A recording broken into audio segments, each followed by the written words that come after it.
जय जगन्नाथ जय Shriram welcome to heart of education YouTube channel. बर्तमान पे एमसीसी राउंड 3 रो रिजल्ट आसी सारी। ऑल्सो स्टेट रो राउंड 3 रो प्रोविजनल रिजल्ट भी आसी सारी प्रोविजनल अलॉटमेंट आसी सारी।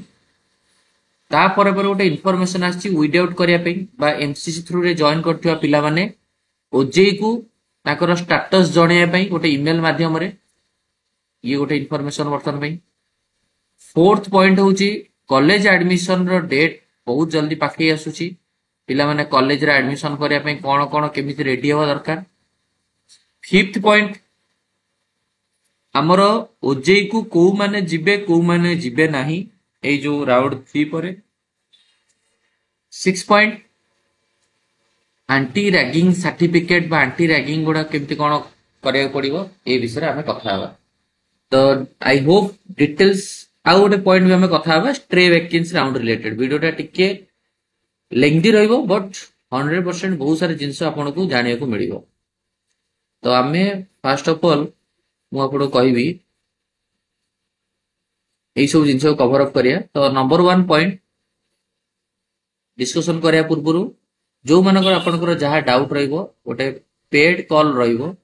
पेड कॉल माध्यम रे आपण माने डायरेक्ट मो सहित इंटरेक्ट करि परिबे, डिस्कशन करि परिबे, पचारि परिबे। पेड कॉल रे बहुत सारा पेरेंट्स ऑलरेडी अछंती। तो आपण माने नंबर भी नोट डाउन करि परिबे 7205 429 784 ए नंबर रे आपण कॉल करि पचारि परिबे। एथि भाई आपण गोटे फीस रहिबो 1000 फीस रहिबो। चलो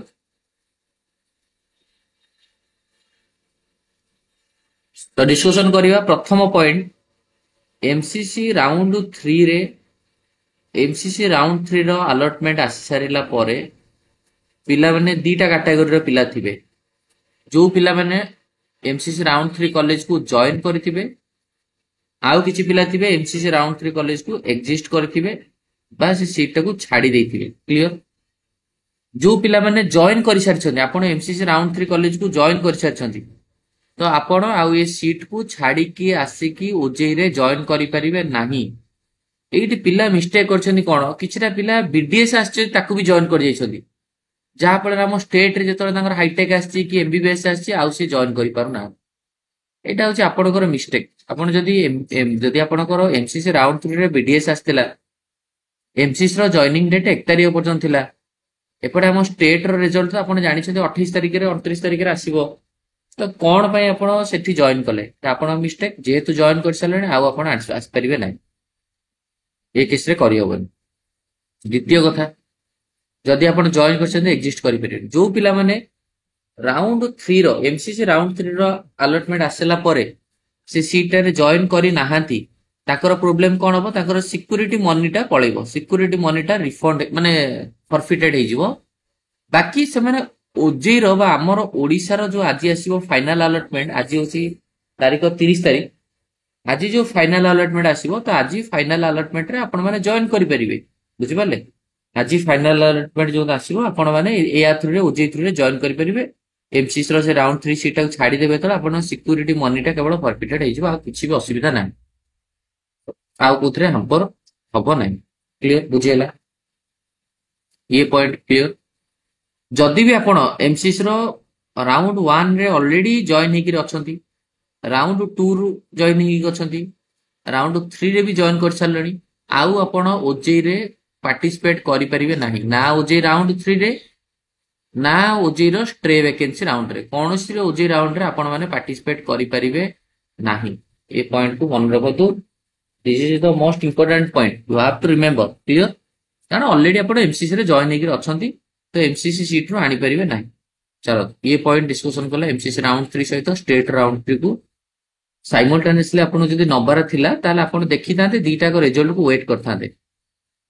बुझि पाले एमसीसी रिजल्ट को देखि तांते स्टेट रिजल्ट को देखि तांते दीटा को रिजल्ट को देखि की जॉइन करथांते कारण एमसीसी रो जॉइनिंग डेट थिला 1 नवंबर आई थिंक थिला आ स्टेट रो जॉइनिंग तो 1 आउट स्टार्ट हो। स्टेट रिजल्ट आपण देखि तांते एमसीसी जॉइन करथांते। छाडो एगुला जदी मिस्टेक हेइची तो एबे तो किछ करि होबनी। चलो नेक्स्ट पॉइंट को जिबा। प्रोविजनल अलॉटमेंट आसी सारिछि। यस ओडिसा रो प्रोविजनल अलॉटमेंट आसी सारिछि 1257 जाईछि ଆମର ଜେନେରାଲ ଓପନ କାଟାଗୋରୀ ଆଉ ସବୁ କାଟାଗୋରୀ ସବ କାଟାଗୋରୀ ରିଲେଟେଡ ମୁଁ ଭିଡିଓ ବି ବନେଇ ଦେଇଛି। କଥା ହଉଛି 1257 ଆଉ ବଢିବ କି, ମାନେ 1280, 1290, 1300 କ୍ରସ୍ କରିବ କି? ଦେଖନ୍ତୁ ମୋର ଯେତିକି ହୋପ ଲାଗୁଛି, ମୁଁ ମୋ କଥାଟା କହୁଛି, ଏମସିସି ରାଉଣ୍ଡ 3ରେ, ରାଉଣ୍ଡ 1 ହଉ, ରାଉଣ୍ଡ 2 ହଉ, ରାଉଣ୍ଡ 3 ହଉ, ବହୁତ ପିଲା ଅଛନ୍ତି ଏମିତି ଜଏନ କରିଥିବେ ଆମ ଓଡିଶାର ପିଲା। ସେମାନେ ଅଲସୋ ଷ୍ଟେଟ କାଉନସିଲିଂ ରେ ବି ପାର୍ଟିସିପେଟ କରିଥିବେ। ମୁଁ ଜାଣିବା ଭିତରେ ଏମିତି ବହୁତ ପିଲା ଅଛନ୍ତି ଯୋଉମାନେ ଏମସିସି ରେ ବି ଆଲଟମେଣ୍ଟ ପାଇଛନ୍ତି, ଏମସିସି ରେ ଯାଇକି ଜଏନ କରିସାରିଛନ୍ତି, କିନ୍ତୁ ଷ୍ଟେଟ ରେ ବି ତାଙ୍କର ଆଲଟମେଣ୍ଟ ଆସି ସାରିଛି। ତ ସେଇ ପିଲାମାନେ ଯେତେବେଳେ ତାଙ୍କର ସିଟ୍ ଗୁଡା କଟିଯିବ, ନିହାତି ରୂପରେ ୟା ଉପରେ ଇମ୍ପାକ୍ଟ ପକେଇବ। ଏଠି ଧର ଯଦି ଆମର 1257ରେ ମୋର ଯଦି ସିଟ୍ କିଛିଟା ଯଦି ଆଡ୍ ହବ, 20ଟା ଭଳିଆ ଯଦି ସିଟ୍ ଆଡ୍ ହଉଛି, ନିହାତି ରୂପରେ ଏଇ ସିଟ୍ ଟା 1277 ପର୍ଯ୍ୟନ୍ତ ଯାଇପାରେ, କି 30ଟା ଆଡ୍ ହେଲେ 1287 ପର୍ଯ୍ୟନ୍ତ ଯାଇପାରେ। ତ ଡିପେଣ୍ଡ କରିବ କେତେ ନମ୍ବର ଅଫ ଷ୍ଟୁଡେଣ୍ଟସ ଏଇଭଳିଆ ସିନାରିଓରେ ଅଛନ୍ତି। ମିନ୍ସ ଅଲରେଡି ଏମସିସି ର ରାଉଣ୍ଡ 1, ରାଉଣ୍ଡ 2, ରାଉଣ୍ଡ 3 ରେ ଜଏନ କରି ସାରିଛନ୍ତି, ରିଜାଇନ ଆଣିପାରୁନାହାନ୍ତି, ସୋ ଦ୍ୟାଟ ତାଙ୍କ ସିଟ୍ ଟା ଓଜେଇ ରୁ କଟିବ। କାହିଁକି ନା ସେ ସିଟ୍ ଓଜେଇ ରେ ଦେଇକି ବି ଲାଭ କିଛି ନାହିଁ, ସେମାନେ ଯେହେତୁ ରିଜାଇନ ଆଣିପାରିବେନି। ତ ସେ ସିଟ୍ କଟିଗଲା ଫଳରେ ଏଥିରେ ବହୁତ ସାରା ସିଟ୍ ଆଡ୍ ହବ। ଆଉ ସେଇଟା ଡିପେଣ୍ଡ କରିବ, ତା ନମ୍ବର ଆମେ କହିପାରିବାନି। କେବଳ ଏନ୍ଆଇସି ବାଲା ବା ନ୍ୟାସନାଲ ଇନଫର୍ମେଟିକ୍ସ ସେଣ୍ଟର, ଓଜେଇ NIC.in ଅଥରିଟିଜ ମାନେ କହିପାରିବେ। ଇଏ ପଏଣ୍ଟକୁ କଭର ଅପ୍ କରନ୍ତୁ, ମାଇଣ୍ଡ ରଖିଥାନ୍ତୁ, କେହି ପାନିକ ହୁଅନ୍ତୁ ନାହିଁ। ତ ଆପଣଙ୍କ ଯଦି ବର୍ଡର ଲାଇନରେ ଅଛନ୍ତି ବି ଆପଣଙ୍କୁ ହେଇଯିବାର ଚାନ୍ସ ଅଛି। କୋଉ ପଏଣ୍ଟ ଅଫ ଭ୍ୟୁରେ ନା ଏଇ ଯୋଉ ପଏଣ୍ଟ ଅଫ ଭ୍ୟୁରେ, କ୍ଲିୟର? ଓକେ, ତ ତା ପାଇଁ ୱେଟ୍ କରନ୍ତୁ। ଚାଲନ୍ତୁ ନେକ୍ସଟ ହଉଛି କଣ ନା, ବହୁତ ପିଲାମାନେ ଯୋଉମାନେ କଲେଜର ଆଲଟମେଣ୍ଟ ଟାଇମ ବର୍ତ୍ତମାନ ପାଇଁ ପଳେଇ ଆସିଲାଣି। କଲେଜ ଆଲଟମେଣ୍ଟ ଟାଇମ ଯେହେତୁ ଆସିଲାଣି, ଆପଣ ମାନେ ସେଠି ଆପଣଙ୍କର କଲେଜ ଆଡମିସନ ଟା କରିବା ପାଇଁ ହେଲେ ଆପଣଙ୍କୁ କଲେଜର ସାଇଟ କୁ ଦେଖିବାକୁ ପଡିବ, ପ୍ଲସ ଓଜେଇ ସାଇଟ କୁ ଦେଖିବାକୁ ପଡିବ। ଯେମିତି ଆପଣ ଦେଖିଥିବେ ଓଜେଇ ରେ ସେମାନେ କ୍ଲିୟରଲି ଦେଇଦେଲେ କି ଯୋଉ ଆୟୁର୍ବେଦିକ ହୋମିଓପାଥିକ ପିଲାମାନେ ରହିଲ, ତମାନେ 31 ତାରିଖ ସୁଦ୍ଧା ନିଜ ନିଜ କଲେଜରେ ଜଏନ କରିଯାଅ, ମାନେ 30, 31 ସୁଦ୍ଧା ଜଏନ କରିଯାଅ। ସେମିତି ଓଜେଇ ତରଫରୁ ନୋଟିଫିକେସନ ଆସିବ କି କଲେଜ ୱାଇଜ କୋଉ କଲେଜ ପିଲା ତମାନେ କଲେଜରେ ଯାଇ, ମାନେ ଏଇ ତାରିଖ ଭିତରେ କଲେଜରେ ଯାଇକି ଜଏନ କରିଦିଅ। ଫର ଏକ୍ସାମ୍ପଲ ଗୋଟେ ପିଲା ଧର ଆମର ଜଏନ କରିବ, ସପୋଜ ଆମର ଏମକେସିଜି ରେ, ତ ଏମକେସିଜି ରେ ଯେତେବେଳେ ଜଏନ କରିବ, ତ ସିଏ ଏମକେସି ସାଇଟ୍ ଯାଇ ଦେଖିଲା ବେଳକୁ ତାକୁ ଏଇଭଳିଆ ଇନଫର୍ମେସନ ଦେଖିବାକୁ ମିଳିବ। ଯେମିତି କି କଣ ନା, ଏଇ ଡକୁମେଣ୍ଟ ଗୁଡାକ ଅରିଜିନାଲ ଡକୁମେଣ୍ଟ ଦରକାର କୋଉଠି ନା ଏମକେସିଜି ଗଲାବେଳେ। ପ୍ରୋଭିଜନାଲ ଆଲଟମେଣ୍ଟ ଲେଟର, ଯୋଉ ଅନଲାଇନ ଜେନେରେଟେଡ, ମାନେ ଅନଲାଇନ ରେ ଆପଣ ଯୋଉଟା ପାଇଛନ୍ତି, ପ୍ରୋଭିଜନାଲ ଆଲଟମେଣ୍ଟ ଲେଟର ହେଲା। ଆଡମିଟ କାର୍ଡ ଇସ୍ୟୁଡ ବାଇ ନିଟ୍ ର ଆଡମିଟ କାର୍ଡ, ଆପଣଙ୍କର ରାଙ୍କ କାର୍ଡ ଯୋଉଟା, ସ୍କୋର କାର୍ଡ ଯୋଉଟା ହେଲା, ଆଡମିଟ କାର୍ଡ ଗୋଟେ, ସ୍କୋର କାର୍ଡ ଗୋଟେ। ନିଟ୍ ଦେଲା ବେଳୁ ଆଡମିଟ କାର୍ଡ ଥିବ, ସ୍କୋର କାର୍ଡ। କ୍ଲାସ 10th ର ସାର୍ଟିଫିକେଟ, କ୍ଲାସ 10th ର ସାର୍ଟିଫିକେଟ, କ୍ଲାସ 12th ର ସାର୍ଟିଫିକେଟ, ମାର୍କସିଟ, ଏଇଗୁଡା ଓଜେଇ କୁ ବି ନେଇକି ଯାଇଥିଲେ। ଏଇ ଡକୁମେଣ୍ଟ ଆପଣ ଓଜେଇ କୁ ନେଇକି ଯାଇଥିଲେ, ଏଇ ଯୋଉଟା ନେଇକି ଯିବେ ସେଠିକି। ପ୍ଲସ୍ କଲେଜ ଲିଭିଂ ସାର୍ଟିଫିକେଟ ବା ଟ୍ରାନ୍ସଫର ସାର୍ଟିଫିକେଟ, ଏଇଟା ତ ନେଇଯାଇଛନ୍ତି, କିଏ ଓଜେଇ ବାଲା ନେଇଛନ୍ତି, ଏଇ ମାନେ କଲେଜ କୁ ଦେଇଦେବେ। ତ ଆପଣ ସେଠି କଲେଜରେ ଓଜେଇ ବାଲା ତାକୁ କଲେଜ ଫରୱାର୍ଡ କରିଦେବେ। କ୍ୟାରେକ୍ଟର ସାର୍ଟିଫିକେଟ ହେଲା, from any gazette employee if the same is not mentioned in the CLC or TC। ଯଦି ଆପଣଙ୍କର TC ବା CLC ରେ କ୍ୟାରେକ୍ଟର ସାର୍ଟିଫିକେଟ ଜାଗାରେ ଇଏ ଗୁଡ ବୋଲି ଲେଖା ନ ହେଇଛି, ତାହେଲେ any gazette employee, any government employee, A class employee, doctor ହେଇପାରନ୍ତି, ହେଡମାଷ୍ଟର ହେଇପାରନ୍ତି, ତହସିଲ ହେଇପାରନ୍ତି, ତାଙ୍କଠୁ ନେବାକୁ ପଡିବ। ଯଦି କଣ୍ଡକ୍ଟ ବା କ୍ୟାରେକ୍ଟର ସାର୍ଟିଫିକେଟ ଲେଖା ହେଇନି ଆପଣଙ୍କର CLC ର ଟିସ୍ୟୁରେ, ଟିସ୍ୟୁ କହୁଛି TC ରେ, TC or CLC ରେ ଯଦି ଆପଣଙ୍କର ଗୁଡ ଲେଖା ହେଇଛି, ତାହେଲେ ନଟ୍ ମ୍ୟାଣ୍ଡେଟୋରି, ବଟ୍ ୟେସ୍ ଯଦି ଏଠି ମେନସନ ନାହିଁ, ଦେନ୍ କାଇଣ୍ଡଲି ଆରେଞ୍ଜ। ତାପରେ ହଉଛି category certificate, SC, ST, OBC, SCBC, EWS, PWD ଯୋଉ ପିଲାମାନେ ରହିଲେ, ସେମାନେ ତମମାନଙ୍କର କ୍ୟାଟେଗୋରୀ ସାର୍ଟିଫିକେଟ ନେଇକି ଯିବ ହେଲା। The validity of EWS and OBC certificate is 1 year from the date of issue, ମାନେ ଗୋଟେ ବର୍ଷ ପୁରୁଣା ହେଇଥିବା ଦରକାର। ଆଉ PWD ସାର୍ଟିଫିକେଟ ଟା ମୋଷ୍ଟଲି ଗୋଟେ ଆପ୍ରୁଭଡ ଇନଷ୍ଟିଚ୍ୟୁଟ ବା ଆମର ଯୋଉ କଟକରୁ ଆପଣ ତ ହେଇସାରିଥିବ, କିଛି ଇସ୍ୟୁ ନାହିଁ। EWS OBC ସାର୍ଟିଫିକେଟ ବର୍ଷ ପୁରୁଣା ହେଇଥିବା ଦରକାର ହେଲା। ଆଉ SC ST ସାର୍ଟିଫିକେଟ କିଛି ନାହିଁ, ଚଳିବ।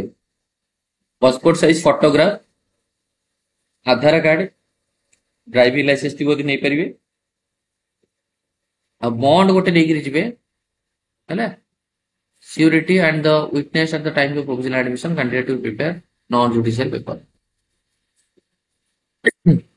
ମାନେ ଆମର ଯୋଉଟା କହିପାରିବା bond has been independent by government candidate required to produce a bond completed in all aspects signed by the principal obligator candidate surety ଗୋଟେ surety bond ନେଇକି ଯିବେ ସର୍ଭିସ ବଣ୍ଡ ଏଗୁଡା ତ ଅଲରେଡି ଦେଇଥିବେ ଆପଣ ଆପଣ ଓଜେଇ ରେ ଗ୍ୟାପ ସାର୍ଟିଫିକେଟ ସର୍ଭିସ ବଣ୍ଡ ଆଫିଡେଭିଟି ଏଗୁଡା ସବୁ ଦେଇଥିବେ ଏଥିରେ କିଛି ଅସୁବିଧା ନାହିଁ ତାପରେ କ୍ୟାଣ୍ଡିଡେଟ ପେ ଦ ଆଡମିସନ ଫି ୟୁନିଭର୍ସିଟି ଫି ଯେମିତି ଏମକେସିସି ର 41,450 ହେଲା after verification of the document through the after the verification document ହେଲା ଓଜେଇରେ ତ ଆପଣ ଦେଇଥିବେ 41,450 ଟଙ୍କା ଦେଇଥିବେ ବଟ୍ କଲେଜ ଗଲା ପରେ କଲେଜରେ ଯଦି କିଛି ପେମେଣ୍ଟ ମାଗିବେ ତାହେଲେ ଆପଣ ସେଠି ଅନଲାଇନ ପେମେଣ୍ଟ କରିପାରିବେ କିଛି ଅସୁବିଧା ନାହିଁ ହେଲା ନହେଲେ ଯଦି ମାଗିବେ ଫିସ୍ ଗୋଟେ ଦେବେ କିଛି ଅସୁବିଧା ନାହିଁ candidates are also submit self attested xerox copy of the above mention ଏଇ ସବୁ ଡକୁମେଣ୍ଟର ଗୋଟେ ଗୋଟେ ଜେରକ୍ସ ନେଇଯିବେ 10th ର ପ୍ଲସ 2 ର ସିଏ ଯୋଉ ଆମର ସ୍କୋର କାର୍ଡ ର ରାଙ୍କ କାର୍ଡ ର ହେଲା ସବୁର ଜେରକ୍ସ ନେଇଯାଇଥିବେ ଆପଣ କାଟାଗୋରୀ ସାର୍ଟିଫିକେଟ ର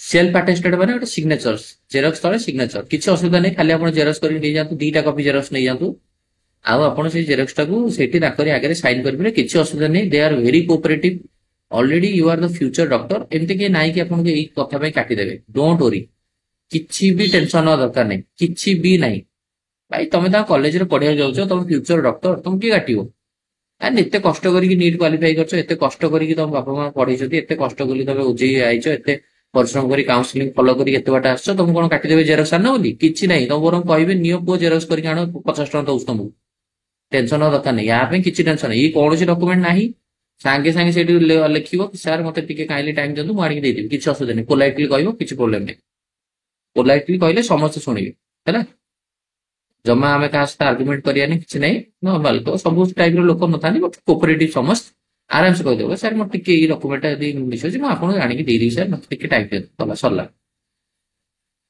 ବୁଝିହେଲା ଆଉ ଆଣ୍ଟି ରେଗିଂ ସାର୍ଟିଫିକେଟ ଏ ସବୁ ସାର୍ଟିଫିକେଟ ଯଦି ଦରକାର ପଡିବ କଲେଜରେ ଇଏ ତାର ଫର୍ମାଟ ହେଲା ଟେଲିଗ୍ରାମରେ ଜଏନ କରିଯିବ ମୁଁ ତାକୁ ଦେଇଦେବି ଆଫିଡେଭିଟି ବାଇ ପ୍ୟାରେଣ୍ଟ ପ୍ୟାରେଣ୍ଟ ଗୋଟେ ଆଫିଡେଭିଟି ଲେଖିବେ କି ମିଷ୍ଟର ମିସ୍ ଅମୁକ ମୁଁ ହଉଛି ମୋ ଅମୁକ ମୋ ପୁଅ ଅମୁକ ଏଇ ସାର୍ଟିଫିକେଟ ହେଲା ଆଉ ଷ୍ଟୁଡେଣ୍ଟ ପାଇଁ ଗୋଟେ ଆଫିଡେଭିଟ ବି ବନେଇଦବ ଏଇ ରାଗିଂ କରିବନି ବୋଲି ଜେନେରାଲ ଗୋଟେ ବନେଇଦବାଟା ବେଟର ହେଲା ତାପରେ କଲେଜ ୱାଇଜ ଯେତେବେଳେ ତମେ ଜଏନିଂ କରିଯିବ ତାପରେ ତମ ହ୍ୱାଇଟ କୋଟ ସେରେମନି ହବ ସବୁ ପିଲାମାନଙ୍କୁ ମୁଁ ରିକ୍ୱେଷ୍ଟ କରିବି ତମର ହ୍ୱାଇଟ କୋଟ ସେରେମନି ହେଲା ବେଳେ ସମସ୍ତେ ଗୋଟେ ଗୋଟେ ଫଟୋ କ୍ଲିକ୍ କରିକି ମତେ ନିହାତି ରୂପରେ ମୋ ହ୍ୱାଟ୍ସଆପରେ ପଠେଇବ ଏଇ ନମ୍ବରରେ ମୋର ହ୍ୱାଟ୍ସଆପ ଅଛି 7205429784 ୟେସ୍ ଚାଲ ଇଏ ଗଲା ହଉଛି ତମର ଇମ୍ପୋର୍ଟାଣ୍ଟ ପଏଣ୍ଟ ତାପରେ ହେଲା ଷ୍ଟ୍ରେ ଭେକେନ୍ସି ରାଉଣ୍ଡରେ ଆପଣ ମାନେ କିଛି ବ୍ୟସ୍ତ ହବା ଦରକାର ନାହିଁ ଷ୍ଟ୍ରେ ଭେକେନ୍ସି ରାଉଣ୍ଡର କମ୍ପ୍ଲିଟ ଗୋଟେ ବ୍ରାଉଚର ଆସିବ କୋଉମାନେ ପାର୍ଟିସିପେଟ କରିବେ କୋଉମାନେ ପାର୍ଟିସିପେଟ କରିପାରିବେନି ମୁଁ ଓଜେଇ ସହିତ ଯେତିକି କଥା ହଉଥିଲି ଜେନେରାଲି ଷ୍ଟାଫ ମାନେ ବହୁତ କୋପରେଟିଭ ସେମାନେ କହୁଥିଲେ ଯଦି କୌଣସି ପିଲା ଗୋଟେ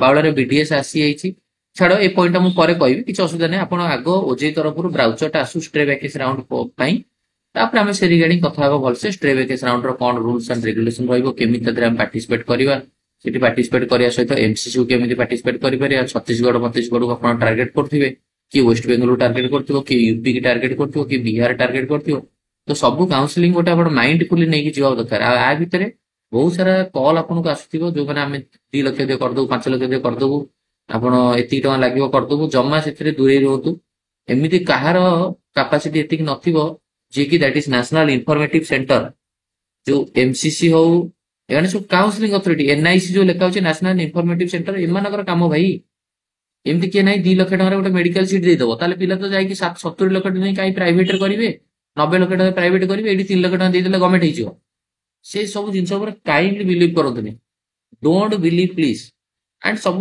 ଲେଖା ହଉଛି these are the frauds so ଆପଣ counselling is the only path or the only medium through which you can join a medical college there is no other shortcut so my request to all the parents and the students kindly don't believe these type of thoughts or don't believe this type of talks ଆପଣ ସେଥିରୁ avoid ରୁହନ୍ତୁ ତ this is the information ଯୋଉଟା କି ଆପଣଙ୍କ ପାଇଁ ଏଇଟା ନିହାତି ଏବେ ଟାଇମରେ ଜରୁରୀ ଥିଲା don't worry college wise schedule ଆସିବ ସେ ରିଗାର୍ଡିଂ ମୁଁ ଭିଡିଓ ବନେଇବି କିଛି ବ୍ୟସ୍ତ ହବା ଦରକାର ନାହିଁ ଥ୍ୟାଙ୍କ ୟୁ ଧନ୍ୟବାଦ